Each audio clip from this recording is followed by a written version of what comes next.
Hi friends. जैसा कि कल की क्लास इंडियन ज्योग्राफी की फर्स्ट क्लास भारत का अक्षांशीय और देशांतरी विस्तार था, आज उसी की कड़ी में भारत के अक्षांशीय और देशांतरी विस्तार से दूसरी क्लास होगी और तीसरी क्लास में मानक यामोत्तर रेखा से दर्शाई जाएगी। लेकिन हाँ, आज सेकंड क्लास में आप सबसे पहले आप इसे समझेंगे कि कौन सी ऐसी सिचुएशन होती है कि जब वहां पर भारत में दक्षिणी छोर में गर्मी होती है और उत्तरी छोर में ठंडी होती है। ये आप सब जोन को समझेंगे, ठीक है। आइए चलते हैं पहले फिगर से। एक चीज ध्यान दीजिए, ये वृत्त है और मैंने इसे दो भागों में बांट दिया, ठीक है। अगर इसे मैंने बांट दिया तो आप समझ सकते हैं ये 0 डिग्री है, यानी भूमध्य रेखा। ये भूमध्य रेखा है, इसे विषुवत रेखा भी कहते हैं, इसे विषुवत रेखा भी कहते हैं। अब आप सोचिए, अगर 0 डिग्री है तो ये अक्षांश है। क्या है? अक्षांश है। और जो इस तरीके से खड़ी लंबवत रेखा होंगी वो क्या होंगी? देशांतर रेखा होंगी। आप इतना समझ रहे हैं? तो इसके जैसे एक यहां से यहां तक जाओगे, अगर ये 0 डिग्री है भैया, इधर एक यानी एक अक्षांश से एक अक्षांश के बीच की दूरी यानी 0 है तो ये 1 होगा ना, इधर 1 होगा, फिर 2 होगा, 3 होगा, 4 होगा, यानी लगभग यहां 23.5 अंश नॉर्थ में जाओगे तो ये क्या होगा? कर्क रेखा होगा, ठीक। यही सेम कंडीशन 1, 2, 3, 4 यानी 23 तक जाओगे तो यहां मिलेगा साउथ में 23.5 अंश, तो ये क्या होगा? मकर रेखा। क्लियर? ये मकर रेखा होगा। अब ध्यान देने योग्य बात यह है कि अगर भारत की स्थिति कर्क रेखा के बीचों बीच से है तो ये हमें समझना पड़ेगा। इसका मतलब अगर इसे अब बांटेंगे,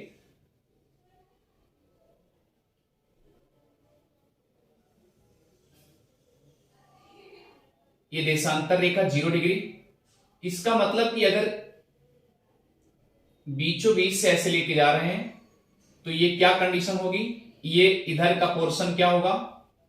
पूर्वी गोलार्ध, और इधर का पश्चिमी गोलार्ध, और यहां 0 डिग्री से लेके चलेंगे तो इधर उत्तरी गोलार्ध, इधर इधर आएंगे तो दक्षिणी गोलार्ध। क्लियर? भारत की स्थिति क्या होगी यहां पर? इसका मतलब कल बताया गया था गुजरात की सिचुएशन में।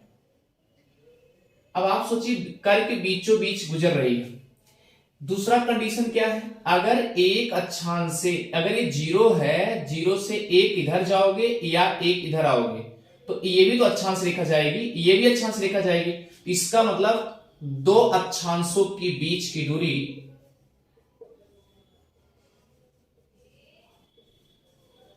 बीच की दूरी 111 किलोमीटर होती है। क्लियर है? अब ये सोचिए, अगर ये 0 है, अगर ये 0 है तो इधर भी तो जाएगा ना, 1 होगा, 2 होगा, 3 होगा, इस तरीके से जाएगा। इधर भी 1 होगा, 2 होगा, इसका मतलब ये भी देशांतर रेखा होंगी कि नहीं होंगी? होंगी, स्वाभाविक सी बात है। तो अब लिखिए, दो देशांतरों के बीच की दूरी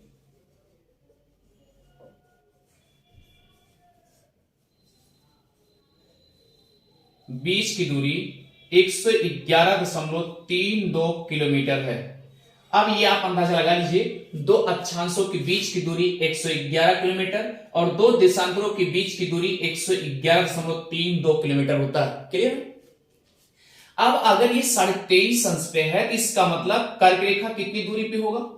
अगर ये 23.5 अंश पे है तो इसका मतलब 23.5, और एक अक्षांश से एक अक्षांश के बीच की दूरी 111 किलोमीटर है। तो गुणा कर लीजिए, 1 पंचे 5, 1 तिहाई 3 और 1 2 2। क्लियर? सेम कंडीशन 5 3 2, फिर 5 3 2। अब इसे जोड़िए, 5 5 3 8। क्लियर? और 3 2 5 5 10, 3 2 5 1 6 और 2, यानी कितना हो जाएगा? ये बात समझ रहे हैं? तो लगभग कितना बढ़ जाएगा? 2608.5 किलोमीटर दूरी पर आपका भारत सिचुएशन अवस्थित होता है। कहने का मतलब ये 8.4 है, ये 8.4 यहां से स्टार्ट होती। लेकिन अगर कर्क रेखा पूछा जाए 23.5 अंश यानी भूमध्य रेखा से कर्क रेखा कितनी दूरी पे है, तो ये होगी लोकेशन, इतना किलोमीटर दूर होगा। और अगर ये पूछा गया कि 8.4 मिनट ये है भारत की सिचुएशन कहां से अवस्थित होती है, मैंने बताया था कल कि उत्तरी गोलार्ध में तो ही है, क्योंकि भाई देखिए ये भूमध्य रेखा है, इसके ऊपर जाओगे तो उत्तरी गोलार्ध पड़ेगा, तो उसमें क्या करेंगे 111 से गुणा कर देंगे, कितनी दूरी पास जाएगा 4 8 4 और 8 4 8 क्लियर हो गया। अब देखिए 4 हो गए और 8 4 12 1 8 4 12 1 13 1 फिर 8 1 9, इसका मतलब कि कितना 932.4 किलोमीटर के लगभग होगा। क्लियर, एग्जैक्टली हो गया। अब आप ये सोचिए सेम कंडीशन यही होगा, इधर भी होगा कि यह जो मकर रेखा भूमध्य रेखा से दक्षिण में अवस्थित है, इसका मतलब इतनी दूरी पर ये भी अवस्थित है। तो कर्क रेखा यहां से कितनी दूरी पे है 2608.5 किलोमीटर, और मकर रेखा भी सेम कंडीशन दक्षिण में इतनी दूरी पर अवस्थित है। क्लियर है, ये बात सुना गई। अच्छा, अब चलते हैं, ध्यान दीजिएगा 21 जून और 23 सितंबर, अगर 21 जून को याद रखिएगा ये क्या है मार्च का महीना है, सॉरी ये क्या मकर रेखा, ये मकर रेखा और ये क्या है कर्क रेखा। इन दोनों के बीच में क्या रहता है कंडीशन, इन दोनों के बीच में यानी 21 जून कर्क रेखा और 23 जून मकर रेखा, दोनों के बीच में क्या रहता है भूमध्य रेखा रहता है। भूमध्य रेखा पर सूर्य की किरण लंबवत पड़ती है। ये बात तो अच्छे से समझ में आ गई होगी। चलिए, तो इसका मतलब ये है 21 जून और 23 सितंबर दोनों कर्क रेखा और मकर रेखा के बीच में क्या होती होगी, ये सूर्य की किरण लंबवत पड़ती है। इसका मतलब कि जो ये डेट है 21 जून और 23 सितंबर, इन दोनों डेटों पर भूमध्य रेखा पर सूर्य की किरण क्या होती होगी लंबवत होती है। या आप यह भी कह सकते हैं कि 21 जून और 23 सितंबर के बीच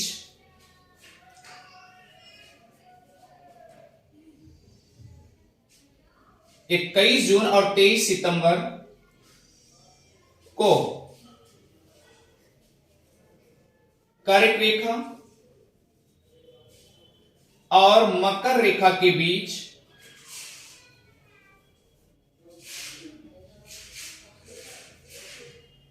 सूर्य की किरणें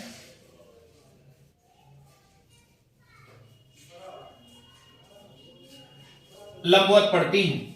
ये बात तो अच्छे से समझ में आ गई होगी। क्लियर है। इसका मतलब कि यह जोन जो है भूमध्य रेखा से कर्क रेखा की तरफ जाएंगे, तो इसका मतलब यहां पर क्या है सूर्य की किरण इधर गर्मी, इधर उष्ण ज्यादा होगा, इधर गर्मी होगी, और इधर क्या होगा इधर ध्रुवीय क्षेत्र में जा रहे हैं ठंडी ज्यादा होगी। तो ये बात अच्छे से समझ में आ गई होगी। क्लियर हो गया। तो आइए चलते हैं नेक्स्ट पे। अब दूसरा कंडीशन क्या है कर्क रेखा से संबंधित, ये समझ लीजिए। जैसे ये आपका इंडिया है,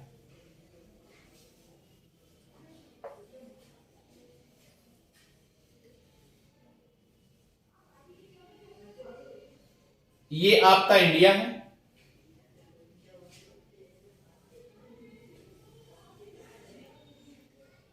क्लियर। ये कर्क रेखा बीचों बीच होकर के गुजर रही है। अच्छा, बीचों बीच गुजर रही, दो भागों में लगभग समान बांट रही है। तो ये सवाल उठता है ये 23.5 अंश कर्क रेखा, इसका मतलब क्या है इधर क्या होगा गर्मी होती है, इधर क्या होता है ठंडी होती है, लेकिन तब भी क्या कहा जाता है भारत की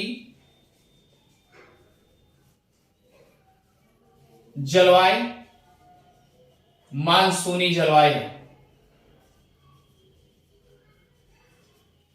इसका मतलब यहां पर उष्ण होता होगा और यहां पर क्या होता होगा, शीत होती होगी, ठंडी ज्यादा होती होगी।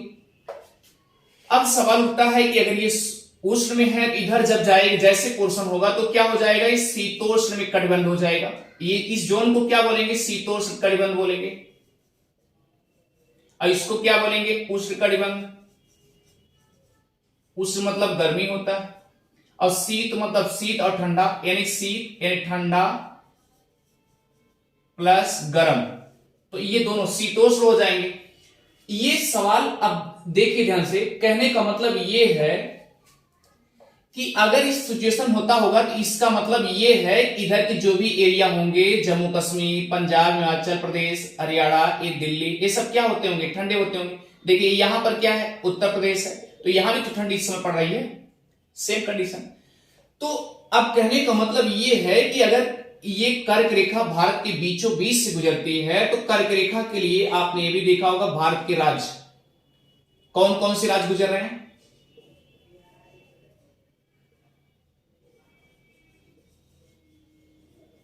भारत के कौन कौन से राज्य हैं।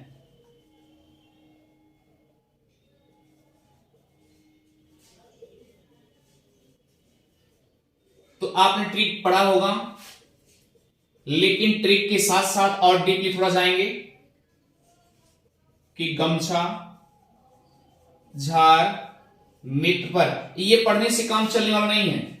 ये तो मान लीजिए एक ट्रिक हो गया, 8 राज्यों से गुजरती है, कितने राज्यों से होकर गुजरती है, 8 राज्यों से होके गुजरती है। तो गा से गुजरात, मा से मध्य प्रदेश, छ से छत्तीसगढ़, झा से झारखंड, क्लियर, रा से राजस्थान, मी से मिजोरम, त्रा से त्रिपुरा, क्लियर, पा से पश्चिम बंगाल, क्लियर। 8 राज्य हो गए, 4 4 8 राज्य हो गए, क्लियर हो गया। लेकिन पहले ये पूछता था कितने राज्यों से गुजरते, लेकिन अब क्या पूछता है कि कौन सी राजधानी कर्क रेखा के नॉर्थ में है, कौन सी राजधानी कर्क रेखा के साउथ में है। तो ये आपको अच्छे से समझना पड़ेगा, ठीक है। और कर्क रेखा से कितनी दूरी पे है, या सबसे दूर पे कौन है, कौन सी राजधानी अवस्थित है, या कर्क रेखा से सबसे नजदीक में कौन सी राजधानी अवस्थित है। तो चलिए ठीक है, आइए चलते हैं, इसको मिटा देते हैं।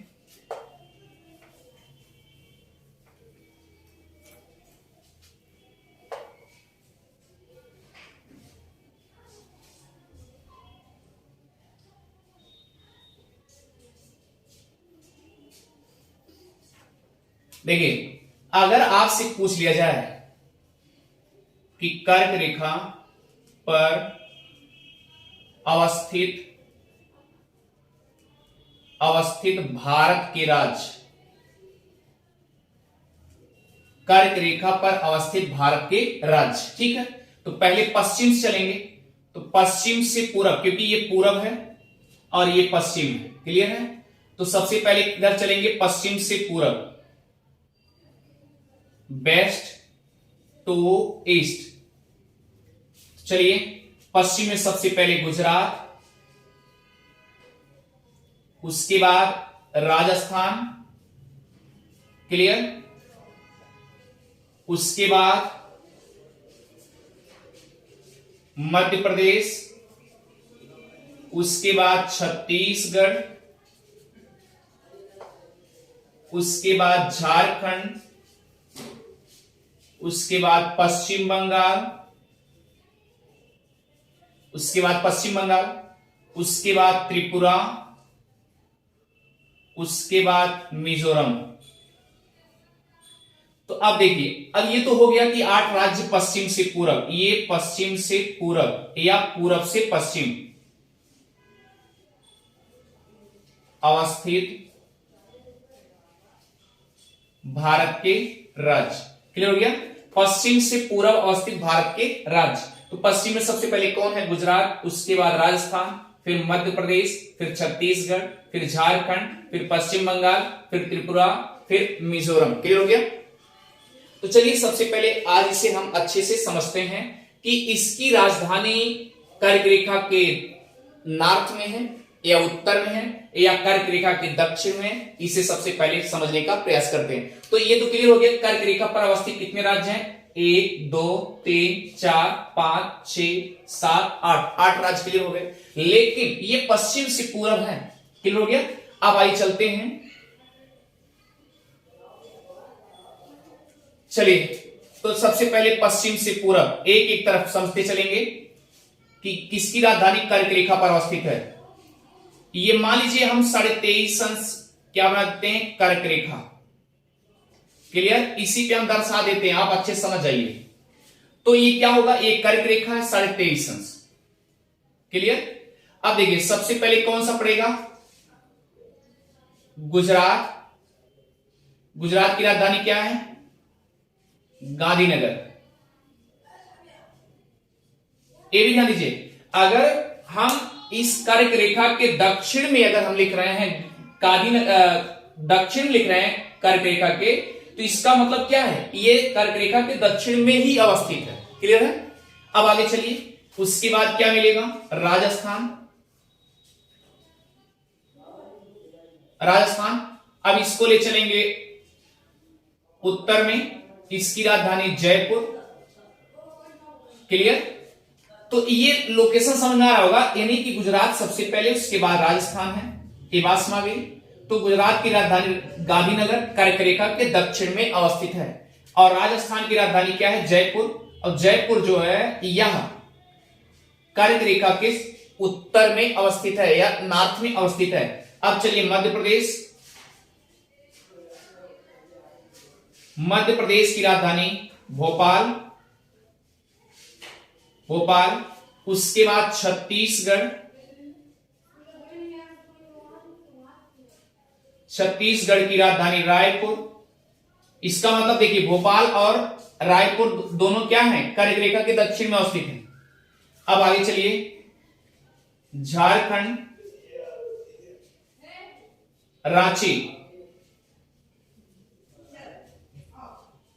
रांची याद रखिएगा, तो रांची एकदम कर्क रेखा से सटा हुआ है, दक्षिण में है।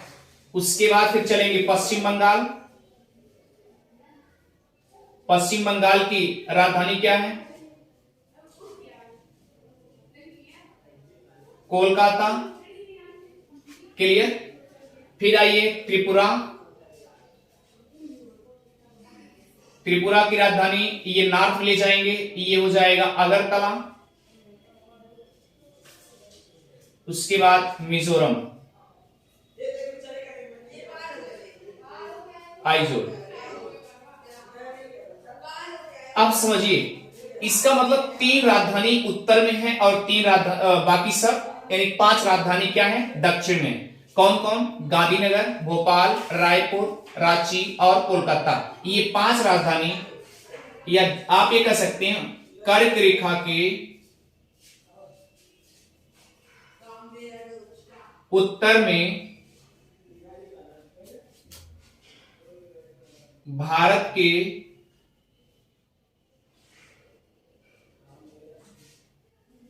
राज्य की राजधानी उत्तर में अवस्थित है। वह है कौन कौन? जयपुर, अगरतला,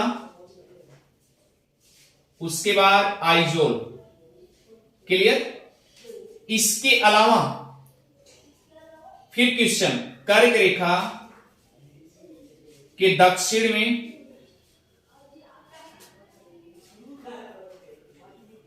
भारत के राज्य की राजधानी दक्षिण में अवस्थित है। वह कौन कौन सी है? नंबर 1 गांधीनगर, सब पश्चिम से पूर्व चल रहे हैं। गांधीनगर, भोपाल, रायपुर, रांची, उसके बाद कोलकाता। क्लियर? तो ये बात समझ आ गया कि कर्क रेखा के भैया दक्षिण में और उत्तर, दक्षिण और उत्तर, उत्तर और दक्षिण, ध्यान दीजिए, यानी कि कर्क रेखा पर कितने राज्य अवस्थित हैं, कितने राज्यों से होकर, भारत के कितने राज्यों से कर्क रेखा जाती है। ये क्लियर हो गया? 8 राज्यों से जाती है। क्लियर हो गया? लेकिन अगर ये भी पूछ लिया पश्चिम से पूरब सजाइए, तो पश्चिम से पूरब पहले क्या है? गुजरात, राजस्थान, मध्य प्रदेश, छत्तीसगढ़, झारखंड, पश्चिम बंगाल, त्रिपुरा और मिजोरम। अब देखिए, ये पश्चिम बंगाल जैसे पार करेंगे तुरंत आपका बांग्लादेश आ जाएगा। याद रखिएगा, बांग्लादेश।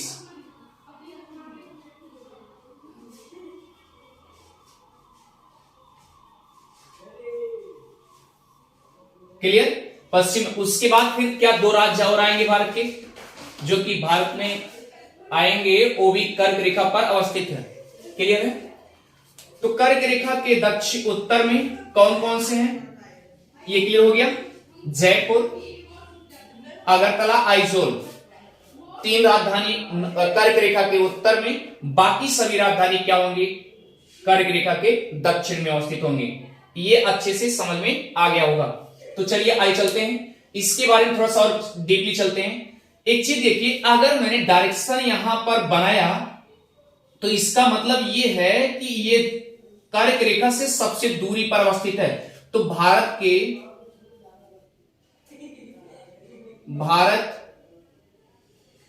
के राज्य कर्क रेखा पर अवस्थित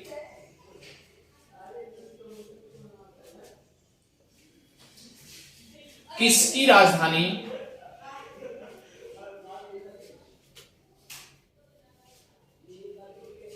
कर्क रेखा से सबसे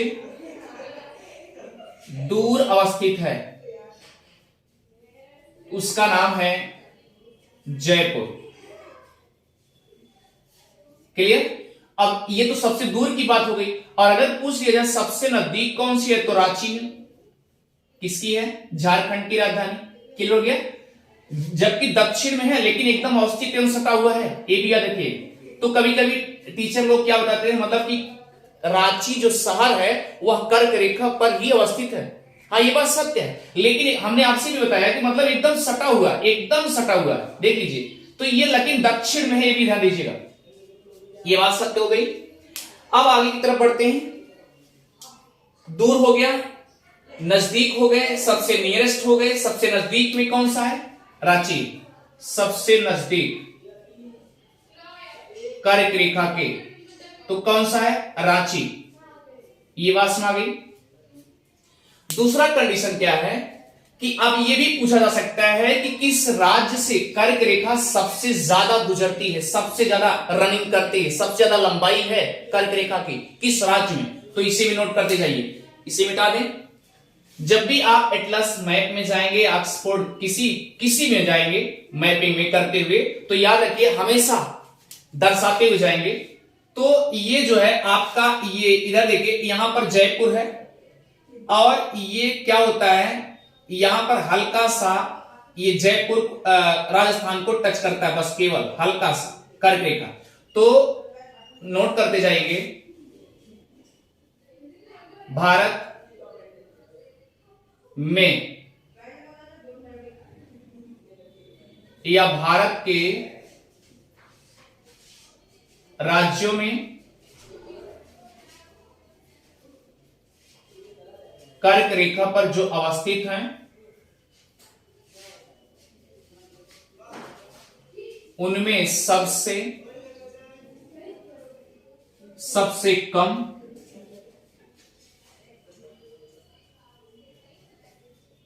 कर्क रेखा की लंबाई राजस्थान में है। क्लियर? और सबसे ज्यादा या सबसे अधिक मध्य प्रदेश में है। क्लियर? तो याद रखिएगा, यानी कि राजस्थान तो सबसे कम दिखाई दे रहा है, यानी यहाँ पर कर्क रेखा सबसे कम, ज्यादा, सबसे कम, और ये एमपी में क्या है, सबसे ज्यादा रनिंग करती है। तो कहने का मतलब एमपी में सबसे ज्यादा और राजस्थान में सबसे कम ये क्या करती है, ये कर्क रेखा गुजरती है। तो इतना क्वेश्चन लगभग आपकी कर्क रेखा से रिलेटेड संबंधित हो गए। ठीक है, आपको अच्छे समझ में आ रहे होंगे, और अगर आपको समझ में आ रहे हैं तो उदय जीएस रिसर्च सेंटर को सब्सक्राइब करना भी ना भूलें। Thank you.